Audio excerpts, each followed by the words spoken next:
Thank you. So I want to thank you, Rabbi Eric Fussfield, not just for your kind introduction, but since I think that your boss is in the room, I want to say in front of him what I've said before, which is that your leadership on these issues, including in particular on policy aspects before the Department of Education, has been extremely important for the community, and I want to thank you.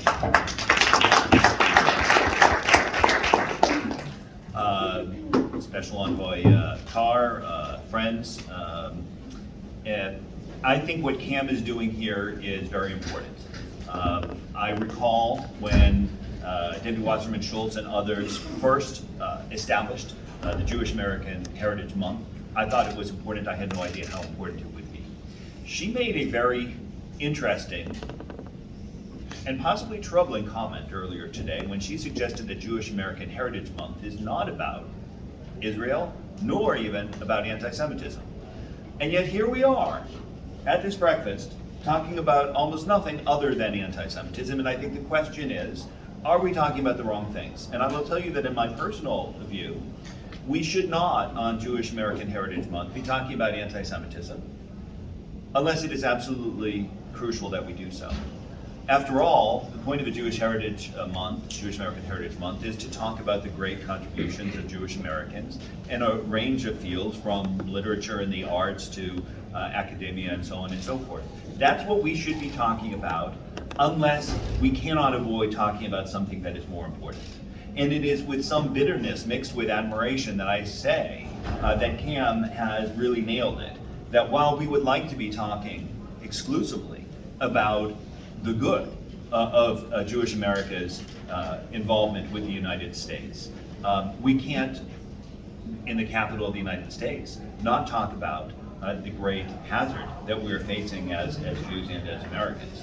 And so it is with that trepidation that we address this. David Bernstein mentioned earlier that those who are on the left think that anti-Semitism is on the right, and that those who are on the right think it's on the left. And unfortunately, they are all right. They're all correct. It is in both places. We need to deal with it everywhere. Now, today's a big day.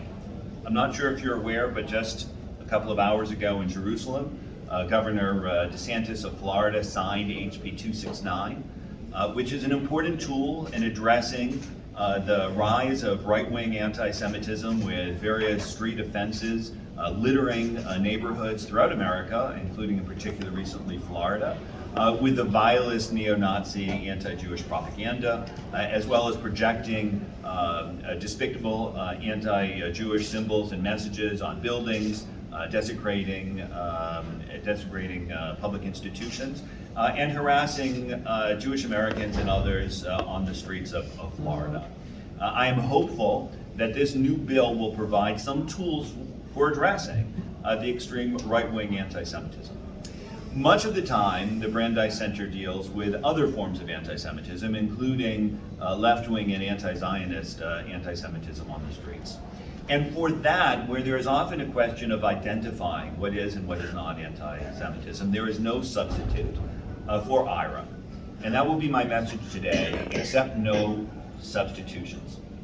And I'll tell you why that is the message in just a moment. But first, let me emphasize that IHRA, the IHRA working definition of anti-Semitism, is not just a definition of anti-Semitism. It is not just a widely accepted definition of anti-Semitism. It is the only internationally accepted definition of anti-Semitism. There is no other definition that's been adopted by any country, whereas IHRA has been adopted by over 30, including in the United States, by various administrations, both Democratic and Republican, for several years.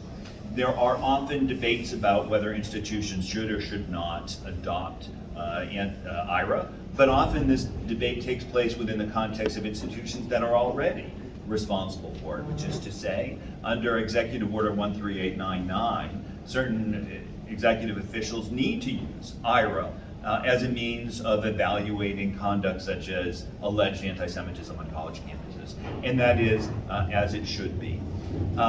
There are some other definitions of anti-Semitism. There are a number of academics who have thought that they are wise enough that they have come up with a different alternative definition of anti-Semitism. And I say with all humility that it is a deep unfortunate that you are looking at one of them, that I have in fact written a definition of anti-Semitism, which could be adopted if anybody wanted to do it. I suggest it to no one. A number of years ago, there was a conference in Tel Aviv among experts on anti-Semitism, and they were asked about the working definition on the occasion of one of its anniversaries, 5 years after the initial development of a working definition of anti-Semitism, even before it had been adopted by IHRA. And they were all asked the question, do you think that the working definition could be improved in some respect? Well, no self-respecting academic would say no. Nobody's going to say, I can't come up with anything. So everybody came up with some respect in which they could make it better. Then the question came around and people were asked, well, then do you think we should change it? Well, the unanimous answer was no. Why? Well, first, because while everyone thought it could be improved, nobody could agree on the other improvements. Nobody agreed with anybody else's criticism but their own.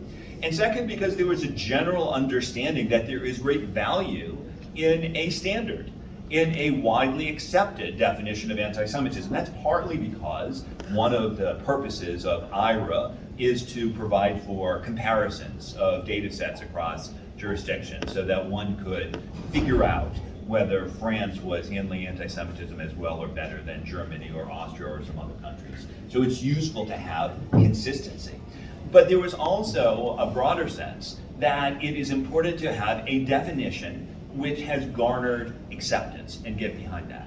And by this time, which was already years before IHRA had even adopted it, there was an acknowledgement that there was a definition, no more perfect than any other work of human hands, but nevertheless very, very good, which yes, people could improve upon conceivably, but where there was no compelling problem, and where there was significant intelligence, significant historical knowledge, significant even genius behind it, as a practical or working definition of anti-Semitism. And that's why everyone agreed, let's put aside the criticisms. And it's why every once in a while someone will cite my definition and you know, I have enough ego that I'm pleased to see it, but I'm not going to encourage it. I'm not going to encourage it.